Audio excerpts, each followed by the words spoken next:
ಆತ್ಮೀಯ ಬಂಧುಗಳೇ, ಶ್ರೀಮದ್ ಭಗವದ್ಗೀತೆ ತತ್ವ ವಿವೇಚನೆ ಟೀಕಾ ಅಧ್ಯಾಯ 2 ಸಾಂಖ್ಯಯೋಗ.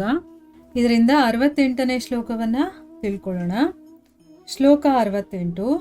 ತಸ್ಮಾದಸ್ಯ ಮಹಾಬಾಹೋ ನಿಗೃಹೀತಾನಿ ಸರ್ವಶಃ ಇಂದ್ರಿಯಾರ್ಥೇಭ್ಯಃ ತಸ್ಯ ಪ್ರಜ್ಞಾ ಪ್ರತಿಷ್ಠಿತಾ.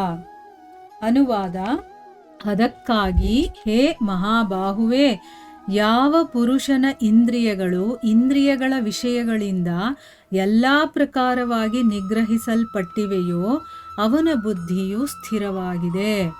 ಇದು ಶ್ಲೋಕ ಮತ್ತು ಅದರ ಅನುವಾದ. ಈಗ ನಾವು ಇದರ ಅರ್ಥವನ್ನು ತಿಳ್ಕೊಳ್ಳೋದಕ್ಕೆ ಪ್ರಯತ್ನ ಮಾಡೋಣ. ಇಲ್ಲಿ ಆಯುಕ್ತ ಪುರುಷನ ಬುದ್ಧಿ ಇದೆಯಲ್ಲ, ಅದು ಯಾವ ರೀತಿ ವಿಚಲಿತವಾಗುತ್ತೆ ಅನ್ನೋದ್ರ ಬಗ್ಗೆ ಎಲ್ಲ ಹೇಳಿ, ಈಗ ಮತ್ತೆ ಸ್ಥಿತಪ್ರಜ್ಞನ ಅವಸ್ಥೆ ಬರುತ್ತಲ್ಲ, ಅಂಥ ಒಂದು ಪ್ರಾಪ್ತಿ ನಮಗಾದಾಗ ಎಲ್ಲ ರೀತಿಯಿಂದ ಇಂದ್ರಿಯ ಸಂಯಮದ ವಿಶೇಷ ಅವಶ್ಯಕತೆಯನ್ನು, ಅಂದರೆ ಏನಕ್ಕೆ ನಾವು ಇಂದ್ರಿಯಗಳನ್ನು ಕಂಟ್ರೋಲ್ ಮಾಡಬೇಕು, ಅದರ ಅವಶ್ಯಕತೆ ಏನು, ಅದನ್ನು ಸಿದ್ಧಪಡಿಸ್ತಾ ಸ್ಥಿತಪ್ರಜ್ಞ ಪುರುಷನ ಅವಸ್ಥೆಯನ್ನು ಇಲ್ಲಿ ವರ್ಣನೆ ಮಾಡ್ತಾನೆ ಭಗವಂತ. ಈಗ ಇಷ್ಟೊತ್ತು ಯಾರು ಆಯುಕ್ತ ಪುರುಷ ಇರ್ತಾನೋ ಅವನ ಬಗ್ಗೆ ಹೇಳಿದ್ದಾಯ್ತು. ಈಗ ಸ್ಥಿತಪ್ರಜ್ಞನ ಅವಸ್ಥೆ ಹೇಗಿರುತ್ತೆ ಅದರ ಬಗ್ಗೆ ಇಲ್ಲಿ ಹೇಳ್ತಾರೆ. ಅದಕ್ಕಾಗಿ ಹೇ ಮಹಾಬಾಹುವೇ ಅಂತ ಇಲ್ಲಿ ಮಹಾಬಾಹು ಅಂತ ಅರ್ಜುನನನ್ನ ಭಗವಂತ ಕರೀತಾ ಇದ್ದಾನೆ. ಯಾವ ಪುರುಷನ ಇಂದ್ರಿಯಗಳು ಮತ್ತು ಇಂದ್ರಿಯ ವಿಷಯಗಳಿಂದ ಎಲ್ಲ ರೀತಿಯಲ್ಲಿ ನಿಗ್ರಹಿಸಿದನೋ, ಅಂದರೆ ತನ್ನ ಇಂದ್ರಿಯಗಳು ತಾನು ಹೇಳ್ದಾಗ ಕೇಳಬೇಕು, ಆ ರೀತಿ ಯಾರು ಇಟ್ಕೊಂಡಿರ್ತಾನೋ ಅವನ ಬುದ್ಧಿ ಸ್ಥಿರವಾಗಿರುತ್ತೆ ಅಂತ ಅಂದ್ಬಿಟ್ಟು ಇಲ್ಲಿ ಈ ಶ್ಲೋಕದಲ್ಲಿ ಹೇಳ್ತಾ ಇದ್ದಾನೆ. ಅಂದರೆ ಒಬ್ಬ ಸ್ಥಿತಪ್ರಜ್ಞ ಹೇಗಿರ್ತಾನೆ, ಅವನ ಬುದ್ಧಿ ಸ್ಥಿರವಾಗಿರುತ್ತೆ. ಯಾಕೆ ಸ್ಥಿರವಾಗಿರುತ್ತೆ? ಅವನು ತನ್ನ ಇಂದ್ರಿಯಗಳನ್ನೆಲ್ಲ ತನ್ನ ಕಂಟ್ರೋಲಲ್ಲಿ ಇಟ್ಕೊಂಡಿರ್ತಾನೆ, ಅದಕ್ಕೋಸ್ಕರ ಸ್ಥಿರವಾಗಿರುತ್ತೆ ಅನ್ನೋದು ಇದರ ಅರ್ಥ. ಈಗ ಪ್ರಶ್ನೆ ಏನಪ್ಪ ಅಂತಂದರೆ, ತಸ್ಮಾತ್ ಅನ್ನುವ ಪದದ ಅರ್ಥ ಏನಿಲ್ಲಿ? ಅದಕ್ಕಾಗಿ ಅಂತ ಹೇಳಿದಾರಲ್ಲ, ತಸ್ಮಾತ್ ಅಂತ, ಅದು ಯಾಕೆ ಹೇಳಿರೋದು ಅಂತ ಇಲ್ಲಿ ಪ್ರಶ್ನೆ. ಉತ್ತರ ಏನು ಅಂತಂದರೆ, ಹಿಂದಿನ ಶ್ಲೋಕದಲ್ಲಿ ಯಾರ ಮನಸ್ಸು ಮತ್ತು ಇಂದ್ರಿಯಗಳು ವಶದಲ್ಲಿಲ್ಲದೆ ಇರುವಂತಹ ವಿಷಯಾಸಕ್ತನ ಮನುಷ್ಯನ ಇಂದ್ರಿಯಗಳು ಅವನ ಮನಸ್ಸನ್ನು ಆ ವಿಷಯಗಳಲ್ಲಿ ಆಕರ್ಷಿಸಿ, ಇವಾಗ ಯಾರ ಮನಸ್ಸು ಇಂದ್ರಿಯಗಳು ವಶದಲ್ಲಿರೋದಿಲ್ವೋ ಅವ್ರಿಗೇನಾಗತ್ತೆ, ಯಾವುದಾದ್ರೂ ಒಂದು ವಿಷಯಗಳನ್ನು ವಸ್ತುಗಳನ್ನು ನೋಡಿದ ತಕ್ಷಣ ಏನಾಗುತ್ತೆ, ಆ ಕಡೆಗೆ ಅವರ ಮನಸ್ಸು ಮತ್ತು ಇಂದ್ರಿಯಗಳು ಅಟ್ರ್ಯಾಕ್ಟ್ ಆಗುತ್ತೆ ಅಲ್ವಾ. ಈಗ ನಾವು ಅಂದ್ಕೊಂಡಿರ್ತೀವಿ, ನಾನು ಬಿಟ್ಬಿಟ್ಟಿದ್ದೀನಿ, ಏನೋ ಒಂದು ನನಗೆ ಇಷ್ಟವಾಗಿರೋದು ಏನೋ ಒಂದಿರುತ್ತೆ, ಅದು ಆಧ್ಯಾತ್ಮಿಕಕ್ಕೆ ತೊಂದರೆ ಕೊಡ್ತಾ ಇರುತ್ತೆ, ಸೊ ಅದನ್ನು ಬಿಟ್ಟಿರ್ತೀವಿ. ಆದರೆ ಯಾವಾಗ ನಮ್ಮ ಮನಸ್ಸು ನಮ್ಮ ಇಂದ್ರಿಯಗಳು ಕಂಟ್ರೋಲಲ್ಲಿರಲ್ವೋ ಆವಾಗ ಆ ವಿಷಯವನ್ನು ಆ ವಸ್ತುವನ್ನು ನೋಡಿದ ತಕ್ಷಣ ನಾವು ಮತ್ತೆ ಅದ್ರ ಕಡೆಗೆ ಹೋಗ್ಬಿಡ್ತೀವಿ. ಅದನ್ನು ಇಲ್ಲಿ ಹೇಳ್ತಾ ಇದ್ದಾರೆ.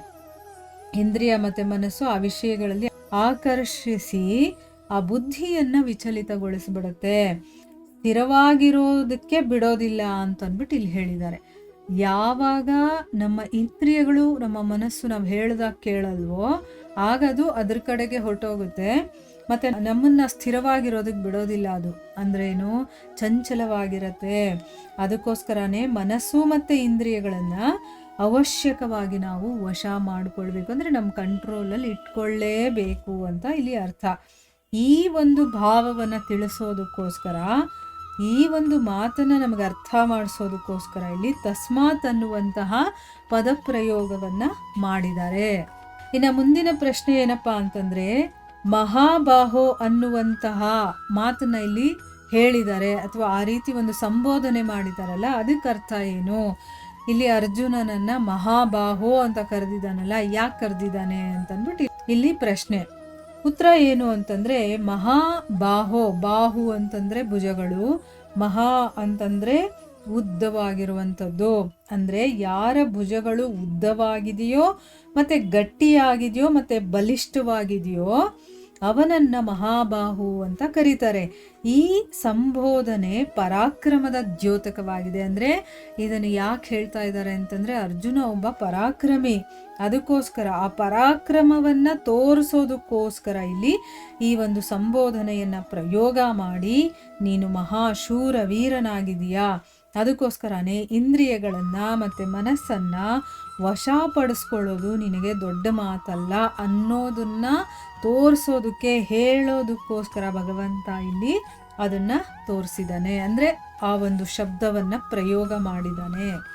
ಅಂದರೆ ನೀನು ಬರೀ ಶಾರೀರಿಕವಾಗಿ ವೀರನಾಗಿಲ್ಲ, ನಿನ್ನ ಇಂದ್ರಿಯ ಮತ್ತು ಮನಸ್ಸನ್ನು ಕೂಡ ನೀನು ವಶ ಮಾಡಿಕೊಳ್ಳಬಹುದು ಅಂತ ಅಂದ್ಬಿಟ್ಟು. ಯಾಕಂದರೆ ಭಗವಂತನಿಗೆ ಅವನ ಕೆಪಾಸಿಟಿ ಏನು ಅಂತ ಗೊತ್ತಿರುತ್ತಲ್ವಾ. ಸೊ ಅರ್ಜುನ ಅದಕ್ಕೆ ಕೇಪಬಲ್ ಆಗಿದ್ದಾನೆ, ಆ ರೀತಿ ಮಾಡೋದಕ್ಕೆ ಅವನಿಗೆ ಆಗುತ್ತೆ. ಅದಕ್ಕೋಸ್ಕರ ಇಲ್ಲಿ ಇಂದ್ರಿಯಗಳು ಮತ್ತು ಮನಸ್ಸನ್ನು ನಿಗ್ರಹ ಮಾಡೋದು ನಿನಗೇನು ದೊಡ್ಡ ವಿಷಯ ಅಲ್ಲ, ನೀನು ಮಹಾಬಾಹು ಅಂತಂದ್ಬಿಟ್ಟು ಇಲ್ಲಿ ಹೇಳ್ತಾ ಇದ್ದಾನೆ. ಎಷ್ಟು ಚೆನ್ನಾಗಿ ಒಂದೊಂದು ಪದದ ಅರ್ಥವನ್ನು ವಿವರಣೆ ಮಾಡಿದ್ದಾರೆ ನೋಡಿ. ಇದನ್ನು ನಾವು ಅರ್ಥ ಮಾಡ್ಕೊಂಡ್ಬಿಟ್ರೆ ಭಗವದ್ಗೀತೆ ತುಂಬ ಚೆನ್ನಾಗಿ ಅರ್ಥ ಆಗುತ್ತೆ ನಮಗೆ. ಇವರು ಭಗವದ್ಗೀತೆಯನ್ನು ವಿವರಣೆ ಮಾಡುವಂಥ ರೀತಿನೇ ಬೇರೆದಾಗಿದೆ. ಬಟ್ ನಮ್ಗೆ ತುಂಬಾ ಒಂಥರ ಅರ್ಥ ಮಾಡ್ಕೊಳ್ಳೋದಕ್ಕೆ ಈಸಿ ಆಗ್ತಾ ಇದೆ ಅಲ್ವಾ. ಮುಂದಿನ ಪ್ರಶ್ನೆ ಏನು ಅಂತ ನಾವು ಮುಂದಿನ ಭಾಗದಲ್ಲಿ ತಿಳ್ಕೊಳ್ಳೋಣ. ಹರೇ ಕೃಷ್ಣ.